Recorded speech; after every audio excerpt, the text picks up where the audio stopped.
आप सबका अभिनंदन और स्वागत। मैं अनुराधा शारदा आप सबका धन्यवाद देना चाहती हूँ कि आपने हमारे वीडियोस देखे, सराहे, उन पर अपने कमेंट्स लिखे और अपने सुझाव दिए। हमारी वो श्रृंखला जिसमें हम आपको किसी भी चार्ट का विश्लेषण कैसे करें वो बता रहे हैं। उसमें हमने जो पहला वीडियो बनाया उसमें हमने बताया कि किसी भी भाव को और उसमें जो बैठे ग्रह है उसको पकड़ के हम कैसे विश्लेषण करते हैं। आज हम एक राशि और साथ ही ग्रह देखने वाले हैं।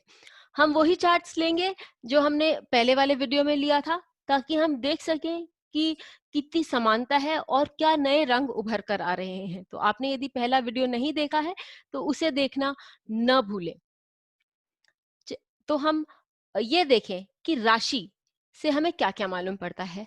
हर राशि की एक अपनी खूबी होती है। बहुत सारी चीजें हैं जो हमें राशि से मालूम पड़ती हैं। वो उसके तत्व, उसका तत्व क्या है, क्या वो चर राशि है, फिक्स्ड राशि है या फिर वो द्विस्वभावी राशि है। क्या वो उस राशि का स्वामी कौन है, उस राशि के अंदर जो नक्षत्र है वो भी बताते हैं बहुत कुछ। लेकिन आज हम नक्षत्रों की बात नहीं कर रहे हैं, लेकिन उसका चिन्ह भी हमें बहुत कुछ बतलाता है और उसके स्वामी का भी स्वभाव हमें मालूम पड़ने के कारण हम बहुत कुछ उस राशि के बारे में बोल सकते हैं। तो इन सब बातों को ध्यान में रखते हुए हम फिर से अपने चार्ट्स लेते हैं और आगे बढ़ते हैं और देखते हैं कि राशि के साथ और ग्रह के साथ हम किसी भी चार्ट का विश्लेषण सही तरीके से कैसे करेंगे। अब हम इस चार्ट को जब लेते हैं तो उसमें जो प्रथम भाव है, जो लग्न है, वो कालपुरुष कुंडली का षष्ठम भाव यानी कि कन्या राशि है। कन्या राशि के जो स्वभाव है वो कुछ इस प्रकार है। कन्या राशि वाले दूरदर्शी होते हैं, कन्या राशि वाले कर्मठ होते हैं और उन्हें इस बात की भली भांति इस बात का ज्ञान होता है कि दूध का दूध और पानी का पानी किस तरह किया जाए। इसके लिए कभी-कभी ये बहुत क्रिटिकल छिद्रान्वेषी हो जाते हैं, लेकिन दूरदर्शिता होने के कारण और एक एडिटर्स व्यू होने के कारण ये जो जरूरी चीजें हैं उनको बहुत अच्छे से अलग कर सकते हैं। साथ ही जो उनको लगता है कि वेस्ट है, जरूरत नहीं है, उसका त्याग देते हैं। लेकिन वेस्ट से भी किस तरह से उसको भी किस तरह से उपयोग कर लिया जाए, ये खूबी भी कन्या राशि में होती है। और इन्हें कोई भी किसी भी प्रकार की जो वेस्टेज है जीवन में, चाहे वो अन्न की वेस्टेज हो और कोई भी रिसोर्स की वेस्टेज हो, पैसे की वेस्टेज हो, इमोशनल वेस्ट हो, उन्हें अच्छा नहीं लगता। और जब हम इस राशि में देखते हैं कि शनि विद्यमान है, शनि भी जो है वो संकोच का प्लैनेट है, या हम ये कहें कि वो हाथ थाम कर चलता है या हाथ थोड़ा कस कर चलता है। और साथ ही शनि दूरदर्शिता भी का भी प्रतीक करता है और शनि आपके मेहनत करने की जो आप में क्षमता है वो भी दर्शाता है। तो इससे हमें मालूम पड़ता है कि ये व्यक्ति बहुत कर्मठ हैं, इन्हें किसी भी तरह की वेस्टेज पसंद नहीं है और ये कम में ज्यादा करने का, इजाफा करने का काम भली भांति कर सकती हैं। साथ ही शांत रहना, पर्दे के पीछे रहना, ये भी इनके स्वभाव में हो सकता है। लेकिन ऐसा चार्ट में दिख सकता है, लेकिन ये नहीं होगा क्योंकि इनके लियो में भी तीन यानी कि सिंह राशि में भी 3 ग्रह हैं। तो हम आगे चल के ये भी इसको पर भी ध्यान देंगे। फिर हम देखते हैं बुध को। बुध जो है वो आपके वित्त के बारे में, पढ़ाई के बारे में आदि इन सब चीजों के बारे में बताता है। और जो राशि यहाँ हमें दिखाई देती है वो है तुला राशि। तुला राशि के लिए सब बोलते हैं बैलेंस, यानी कि ऐसे लोग हर चीज को बैलेंस में लेकर चलने की अ, बात करते हैं या लेके उनमें क्षमता होती है। ये क्षमता होती नहीं है, ये क्षमता ये धीरे धीरे डेवलप करते हैं, पहली बात। और दूसरी बात ये है कि किन क्षेत्रों में ये क्षमता दिखाई देगी। तो ये क्षेत्र जो है, ये प्लैनेट यहाँ द्वितीय भाव में बैठा हुआ है बुध, और साथ ही बुध जो है वो दशम भाव और लग्न का स्वामी है। तो इन सभी चीजों को मिलाकर, चाहे वो अपनी पढ़ाई में हो या अपने परिवार और अपने व्यवसाय, इनमें एक बैलेंस बनाने की कोशिश करेंगी, या अपने साथ भी ये नहीं करने देंगी कि सारा अपने व्यवसाय में अपना समय दें या अपने परिवार पे में दें। ये चाहेंगी कि ये अपने आप को भी कुछ समय दें। तो ये इस तरह का बैलेंस बनाने की कोशिश करेंगी।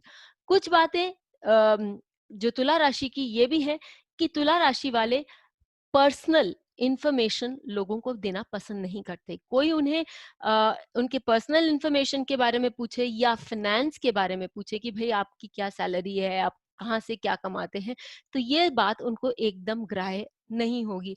साथ ही लग्नेश यहाँ आके बैठे हैं, तो कोई भी इनसे इनके पर्सनल बातों में खोजबीन लेने की कोशिश करे तो ये बात उनको मान्य नहीं है।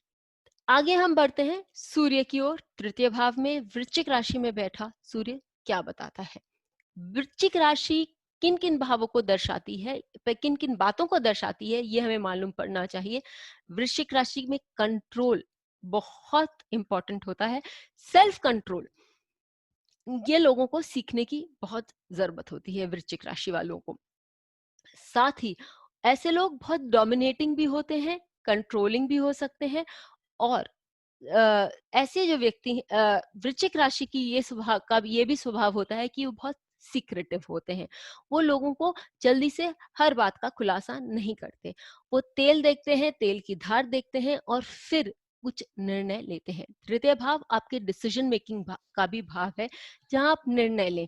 तो ऐसे व्यक्ति जो हैं वो समय अनुसार और सिचुएशन देख के कोई एक निर्णय लेंगे। फिर लेकिन जो भी निर्णय लेंगे वो बहुत बोल्ड होगा, क्योंकि यहाँ सूर्य बैठा हुआ है जो आपके साहस का प्रतीक है। फिर ऐसे तृतीय भाव आपकी वाक शक्ति का भी भाव है। तो ऐसे लोग सोच समझकर बहुत ध्यान से नाप तोल कर बात बोलेंगे, लेकिन जब भी बोलेंगे बहुत कड़क या बहुत आत्मविश्वास के साथ बोलेंगे, क्योंकि तृतीय भाव भी आत्मविश्वास का भाव है और सूर्य भी आपके आत्मविश्वास को दर्शाता है। तृतीय भाव जो है आपके स्कॉर्पियो का जो भाव है, वृश्चिक राशि आपके सोच, आपके अंदर जो ईश्वर तत्व है उसको आपको बताना चाहता है। और तृतीय भाव जागरूकता का भाव है, रियलाइजेशंस का भी भाव है, आपके क्रिएटिविटी का भाव है। तो ऐसे व्यक्ति अपनी सोच में ईश्वरवादी भी होंगे और साथ ही कर्मठ भी होंगे, क्योंकि सूर्य जो है वो आत्मा का प्रतीक है और कर्मठता का भी को भी दर्शाता है। अब हम चतुर्थ भाव में चलते हैं, और चतुर्थ भाव का जो स्वामी है वो द्वादश भाव में बैठा है। उस पे भी हम एक चर्चा देखेंगे थोड़ी देर में। लेकिन ये जाने कि चतुर्थ भाव की राशि कौन सी है। ये आपकी धनु राशि है। धनु राशि के गुणों में है सत्य की खोज। धनु राशि के गुणों में है कि आप स्वतंत्र रहना चाहते हैं, कोई बंदिशें आपको पसंद नहीं है। हायर नॉलेज, किसी भी तरह की हायर नॉलेज, किसी भी संस्कार के, चाहे वो कोई भी कल्चर हो, उनके बारे में जानना और फिर सत्य तक पहुंचना, मूल रूप में उसका सत्य जाना, ये एक दृष्टिकोण होता है धनु राशि का। चतुर्थ भाव जो होता है वो आपके जो प्रारंभिक शिक्षा जिसे कहते हैं उसका भाव होता है। यहाँ शुक्राचार्य बैठे हुए हैं, शुक्र बैठे हुए हैं। शुक्र भी गुरु है, दैत्य गुरु है, लेकिन गुरु है। तो ऐसे व्यक्ति को पढ़ना और पढ़ाना बहुत उनका शौक भी होगा, और अपने घर को एक हीलिंग प्लेस भी वो बना सकती हैं। साथ ही शुक्राचार्य का की जो संजीवनी विद्या है, कुछ एक ऐसी विद्या है जिसके कारण उनका विश्व में नाम है। तो उनके पास भी प्रारंभिक रूप से कोई एक ऐसी विद्या जरूर आएगी जिसके कारण ये अपना नाम या शौहरत कमा सकती हैं, क्योंकि ये द्वितीय भाव वित्त का भाव का भी स्वामी है, और नवम भाव यानी ट्रेडिशनल विद्या का भी स्वामी है शुक्राचार्य यहाँ पर। तो इसके लिए वो उस तरह से कमा सकती हैं। फिर और किस समय, ये तो हमें मालूम पड़ा कि वो कमा सकती हैं, लेकिन अगला क्वेश्चन जो लोग हमसे पूछते हैं कि वो किस समय कमा सकती हैं। तो ट्रांजिट वैसे अनुकूल होने चाहिए, साथ ही शुक्र की दशा, अंतरदशा, प्रात्यांतर में वो ये काम कर सकती हैं। फिर जब हम पंचम भाव में देखते हैं, तो हम देखते हैं पंचम भाव जो कि बच्चों का भाव है, साथ ही आपके हायर नॉलेज का भी भाव है, वो या आपके पूर्व पुण्यों का भाव है, उसका जो स्वामी है वो आके बैठ गया है लग्न पर, और लग्न है कन्या। तो इनके खुद के गुण ऐसे होंगे जो इनके दादा दादी से या बच्चों से, दोनों से मिलते होंगे, या उनके जो बच्चे हैं वो इनके ही रिफ्लेक्शन होंगे, इनका ही प्रतिबिंब होंगे। साथ ही इनके बच्चे जो हैं वो बहुत अपनी, उनका जो दृष्टिकोण है वो बहुत ही साफ है कि उनका लक्ष्य क्या है, उनको अपने लक्ष्य को किस प्रकार प्राप्त करना है, और साथ ही वित्तीय पहलू को वो बच्चे बहुत अच्छे से पहचान कर, और कहाँ उनको प्रॉफिट मिलेगा, किस तरह से उनको अपने लक्ष्य तक पहुंचना है, ये सारी बातें उनके लिए बहुत साफ होंगी। और जब हम षष्टम भाव पर एक नजर डालेंगे तो षष्टम भाव यहाँ कुंभ राशि है। कुंभ राशि में सबसे पहले हम ये जानते हैं कि बहुत सीक्रेटिव होते हैं। कुंभ राशि वाले हर बात को खुलासा नहीं करते, अपना काम करने में उनको ज्यादा विश्वास है।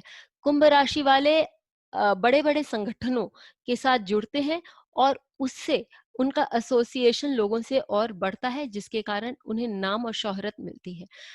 पुराने जो ट्रेडिशनल फॉर्म्स जो जिनका अब कोई अस्तित्व नहीं रह गया, या जिसकी अब उतनी महानता नहीं रह गई, उनको छोड़कर आगे बढ़ना, नए तरह की चीजों का या नई तरह की उपयोगिताओं को सामने लाना, ये कुंभ राशि की महत्वता है। तो षष्टम भाव आपका कार्य क्षेत्र होता है। अपने कार्य क्षेत्र में नवीनता लाना, जो पुरातन हो गया है उसको किस तरह हटाना, और नए भाव से किस तरह से क्रिएट करना, ये भी इनको मालूम है। केतु जो आपको एक स्पष्टता देता है, और जो केतु का इंग्लिश में लोग कहते हैं केतु कट्स, जो बहुत सही भी है, क्योंकि जिस चीज की जीवन में उपयोगिता खत्म हो जाती है, केतु उसको काट देता है और नवीनता की ओर आपको ले जाता है। तो इस साइन में, इस भाव में ये चरितार्थ करता है कि अपने कार्य क्षेत्र में जो चीज नया है, जो चीज सुंदर है, उसको किस तरह से ये उपयोग में लाएंगे। षष्टम भाव आपके हेल्थ का और आपकी बीमारी, इन दोनों का भाव होता है, दोनों चीजों को बताता है। तो ये भी हो सकता है कि नई नई हेल्थ टेक्निक्स और साथ ही किस तरह के नए नए खाने खाए जाएं, या किस तरह से अपने आप को सही हेल्दी डाइट करते जाएं, डाइट में भी चेंज लाएं, और अपने योगा, अलग अलग तरह के ये सारे जो हेल्थ रेजीम्स होते हैं, वो भी इनको अपनाने का शौक हो सकता है। सप्तम भाव में चंद्रमा है। चंद्रमा एकादश भाव का भी स्वामी है। दोनों सप्तम भाव और एकादश भाव दोनों चरितार्थ करते हैं बच्चों को, एक पब्लिक प्लेटफॉर्म को, और आपके जीवन के साथी को। और साथ ही सप्तम भाव में जो राशि है वो है मीन राशि। मीन राशि थोड़ी मूडी होती है, लेकिन उसका सबसे बड़ा गुण जो होता है त्याग का गुण होता है, दूसरों के लिए त्याग करना। तो हो सकता है कि उनके पति में ये गुण हो कि वो दूसरों के लिए त्याग करने की भावना रखते हो अपने अंदर। साथ ही मीन राशि जो है वो बहुत एम्बिशियस होने के साथ साथ थोड़ी इमेजिनेटिव होती है, और एक ख्याली पुलाव भी बना सकते हैं, यदि ये यदि इस पर कहीं राहु का राहु की दृष्टि होती तो ख्याली पुलाव भी बना सकती थी, लेकिन क्योंकि शनि की बहुत क्लोज कंजंक्शन में इस पर दृष्टि है, तो यथार्थवादी भी है। फिर क्योंकि मीन राशि भी जल तत्व है और चंद्रमा भी जल तत्व है, और दोनों में उतार चढ़ाव आते ही रहते हैं। इनफैक्ट चंद्रमा की कलाएं भी बदलती रहती हैं। तो इनके पद में और इनके जो स्पाउस हैं, इनके जो हस्बैंड हैं, उनके भी मूड्स में या उनके जीवन में उतार चढ़ाव बहुत आते रहते होंगे। ऐसे हमने इन जिन भावों में ग्रह है, या पंचम भाव में तो ग्रह है भी नहीं, लेकिन फिर भी उनका हमने विश्लेषण किया। अब हम द्वादश भाव पर आते हैं। ये जो है वो ये चिन्ह जो है वो है ये राशि आपकी सिंह राशि है, और सिंह राशि की जो दहाड़ होती है, सिंह की जो दहाड़ होती है वो सिंह के प्रहार से भी ज़्यादा खतरनाक होती है। लोगों को इतना ही संबोधन करना काफ़ी होता है कि मैं यहाँ, मेरा ये अस्तित्व है। तो द्वादश भाव है, और किसी भी चीज़ को छोड़ने से पहले, किसी भी का भी त्याग करने से पहले, ये लोगों को भली-भाँति समझाकर, बुझाकर और दहाड़-कर ही ऐसा काम करती हैं। अ, गुरु अर्थात जो बहुत भारी है और जिसका बहुत बड़ा फैलाव है, मंगल जो आपको त्याग की शक्ति देता है, लेकिन फिर भी अंत समय तक हार न मानने की शक्ति देता है, और राहु इन दोनों में बढ़ोतरी लाता है। इन सब से हम ये बता सकते हैं कि किसी कुछ भी चीज का त्याग करने से पहले ये भरसक प्रयत्न करती हैं, और फिर जब अंत तक कुछ हासिल नहीं होता तो त्याग करने के बाद फिर वापस देखती भी नहीं। इस तरह से हम किसी भी चिन्ह और उसमें बैठे ग्रह का विश्लेषण अच्छे से कर सकते हैं। अब हम डॉक्टर वीवी रमन का भी चार्ट ले लेते हैं। हमने पिछले वीडियो में भी लिया था। डॉक्टर वीवी रमन के चार्ट में हम ये देखेंगे कि उनका जो लग्न है वो कुंभ लग्न है। कुंभ लग्न के लिए मैंने आपको पहले ये सब कहा था कि भाई ये जो लग्न है ये बड़े ग्रुप्स के साथ एसोसिएटेड होते हैं, जैसे कि डॉक्टर वीवी रमन ने आईकास का की स्थापना की थी। ये लोग जो होते हैं वो इन्वेंटिव होते हैं, नए सोच के होते हैं, और जो पुराना जिसकी जरूरत नहीं है उसका त्याग करके आगे बढ़ते हैं। डॉक्टर बीवी रमन ने भी ऐसे ही किया। फिर देश विदेश में एयर ट्रैवल्स की भी स्थापना होती है, का भी दिखाई देता है। इन्होंने देश विदेश में भारतीय संस्कृति और भारतीय जो ज्योतिष विद्या है उसकी स्थापना करी। फिर हम ये भी जानते हैं कि ऐसे लोग जो होते हैं वो इंटेलेक्चुअल होते हैं। कुंभ राशि जो होती है इंटेलेक्चुअल होती है, और पढ़ने लिखने में या किसी भी कंपटीशन में वो अपने दिमाग का बहुत सही उपयोग करना उन्हें आता है, और डॉक्टर बीवी रमन इस बात के ज्वलंत उदाहरण है। जब हम उनके द्वितीय भाव पर आए, और द्वितीय और एकादश भाव जो प्लैनेट ऑफ वैल्यू होता है यहाँ पर इस लग्न के लिए, वो होता है गुरु, और गुरु उनके दशम भाव में बैठा है। यदि आपने प्लैनेट ऑफ वैल्यू का वीडियो नहीं देखा है तो जरूर देखें, ताकि आपको भी मालूम पड़े कि आपके लग्न के लिए प्लैनेट ऑफ वैल्यू कौन सा है जो आपको जीवन में बहुत सारी उपलब्धियां दिला सकता है। गुरु जो है वो कुंभ लग्न के लिए प्लैनेट ऑफ वैल्यू है, और यहाँ दशम भाव में बैठने के कारण उनके जो प्रोफेशनल लाइफ है, करियर है, उसमें उन बहुत फैलाव उसने किया। जब हम इसका भी राशि पकड़ते हैं तो इस राशि से हमें मालूम पड़ता है कि वो बहुत, अगेन वो बहुत सीक्रेटिव है। हर काम चुपचाप करना, और ऐसी विद्याओं का पठन करना या ऐसी चीजों का पठन करना जिसका बहुत खुलासा नहीं हुआ है, या हर कोई जिसका वो काम नहीं कर सकता। साथ ही कंट्रोल होना, एक तरह का सेल्फ कंट्रोल जिससे हम कहते हैं, वो भी मैंने कहा था आप लोगों को कि वृश्चिक राशि दिखाती है। तो ये सारी बातों को ध्यान में रखते हुए यहाँ गुरु उनको इन सारी विद्याओं से भी अवगत करवाता है, और लोगों के सामने किस तरह उसको रखना और अपना गुरुत्व दिखाना, इन सब से बीवी रमन को इनके चार्ट से हम देख सकते हैं। तो आप भी अपने चार्ट पर इन जहां जिस भावों में ग्रह हैं, चाहे आपका जो भी लग्न हो, राशियों को लेकर अपने चार्ट पर भी एनालिसिस करिए, और हमें ये बताइए कि आपके चार्ट में उन भावों से आपको क्या मालूम पड़ा, और कितना सटीक बैठता है हमारा और आपका एनालिसिस। फिर मिलेंगे एक नए वीडियो के साथ। तब तक के लिए